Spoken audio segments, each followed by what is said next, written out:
वो अल्लाह का नाम लेकर जो बड़ा मेहरबान निहायत रहम करने वाला है। सलाहुद्दीन अय्यूबी की किस्त नंबर 7 में हम आपको खुशामदीद कहते हैं। आप देख रहे हैं उसामा स्पीक्स और मैं हूं उसामा अफजल। ज़कोई कौन थी? किसी को भी नहीं मालूम कि उसका मज़हब क्या था।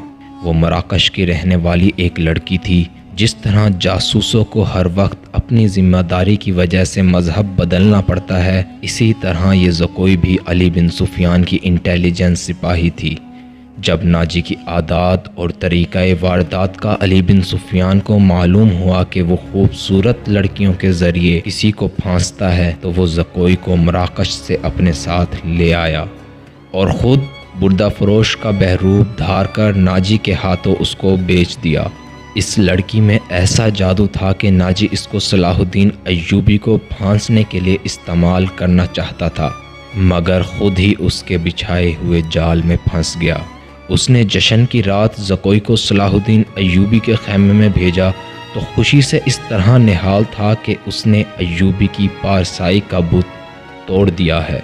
अब वो इस लड़की के ज़रिए अय्यूबी को शराब भी पिला सकेगा और उसको अपना मुरीद बना लेगा। लेकिन उसके फरिश्तों को भी ना मालूम हो सका कि ज़कोई अय्यूबी की ही जासूसा है। वो उस रात अमीर मिस्र को रिपोर्टें देती रही और उससे मज़ीद हिदायत लेती रही। उस रात के बाद वो नाजी के कमरे से बाहर ना निकल सकी।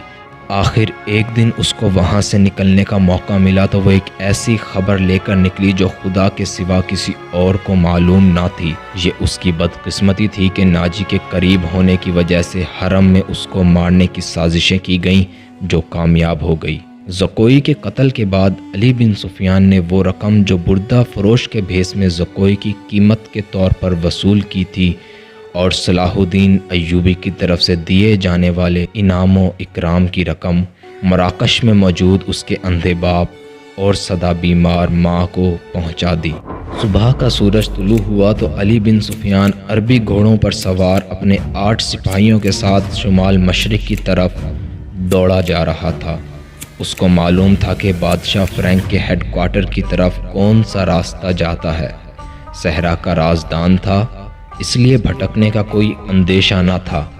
थोड़ी दूर जाकर देखा 2 मील दूर मिट्टी के टीले के साथ 2 घुड़सवार दौड़े जा रहे थे। जब अली बिन सुफियान उनके करीब पहुंचा तो उन्होंने घबराकर घोड़े तेज दौड़ाना शुरू कर दिए।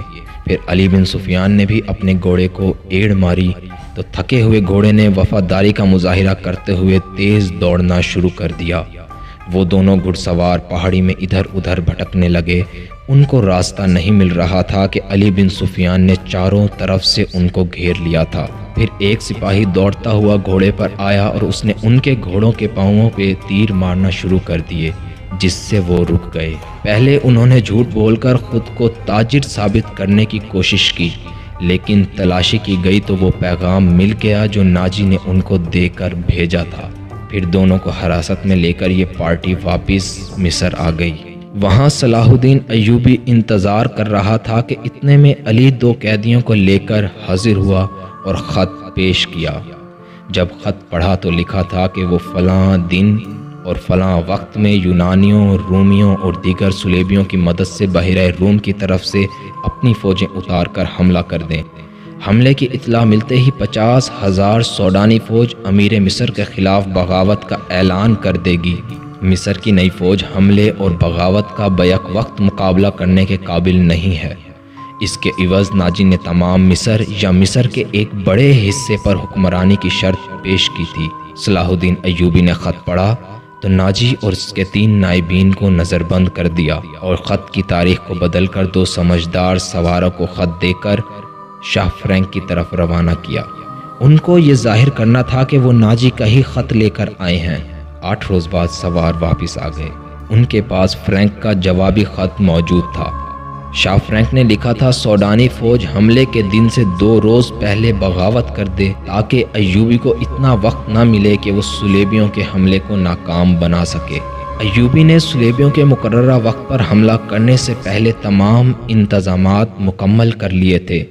बाज़ मौरख़ीन ने लिखा कि सुलेबी हमलों से पहले ही सोडानी फ़ौज ने बगावत कर दी थी تاہم ایوبی نے ان کی بغاوت زور بازو سے نہیں ڈپلومیسی سے ناکام بنا دی اور ناجی کو سزائے موت دے کر زمین میں گاڑ دیا گیا۔ مقررہ تاریخ پر بحیرہ روم میں صلیبیوں کی فوج نمودار ہوئی۔ ان کے پاس جنگی جہازوں کی تعداد 150 تھی۔ اس فوج کا کمانڈر ایملک تھا۔ جہاز 2 قطاروں میں آ رہے تھے۔ صلاح الدین نے دفاع کی کمان اپنے پاس رکھی ہوئی تھی۔ صلیبیوں کی فوج جب ساحل کے قریب پہنچی تو اچانک ان پر آگ برسنے لگی۔ یہ منجنیقوں سے پھینکی ہوئی مشعلیں تھیں اور ایسے تیر بھی تھے جن کے پچھلے حصے جلتے ہوئے شعلوں کی مانند تھے۔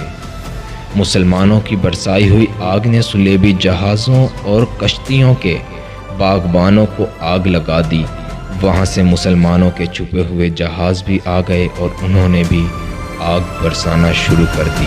ایسا معلوم ہوتا تھا جیسے بحیرہ روم جل رہا ہو۔ صلیبیوں کے جہاز ادھر ادھر ایک دوسرے سے ٹکرانے لگے۔ صلیبی فوج کے کچھ سپاہی جان بچانے کے لیے سمندر میں کود گئے اور کچھ ساحل کی طرف دوڑنے لگے تو وہ اس مصری فوج کے تیر اندازوں کا نشانہ بنے۔ ادھر نور الدین زنگی نے بھی شاہ فرینک کی سلطنت پر حملہ کر دیا۔ فرینک خود بحریہ کی فوج کے ساتھ تھا۔ بڑی مشکل سے جان بچا کر جب اپنے ملک پہنچا تو وہاں کی دنیا ہی بدل گئی تھی۔ بحیرہ روم میں صلیبیوں کا متحد بیڑا جل کر خاک ہو گیا تھا اور فوج ڈوب کر ختم ہو گئی تھی۔ صلیبیوں کا کمانڈر ایملک بچ گیا۔ اس نے ہتھیار ڈال کر صلح کی درخواست کی جو ایک بہت بڑی رقم کے عوض قبول کر لی گئی۔ 19 دسمبر 1169 کے روز صلیبیوں نے اپنی شکست پر دستخط کیے اور تاوان ادا کیا۔ بیشتر مورخین اور ماہرین حرب و ضرب نے صلاح الدین ایوبی کی اس فتح کا سہرا اس کی انٹیلیجنس کے سر باندھا ہے۔ یہ تو ابتدا تھی۔ اس کے بعد صلاح الدین ایوبی کی زندگی پہلے سے زیادہ خطروں میں گھر گئی۔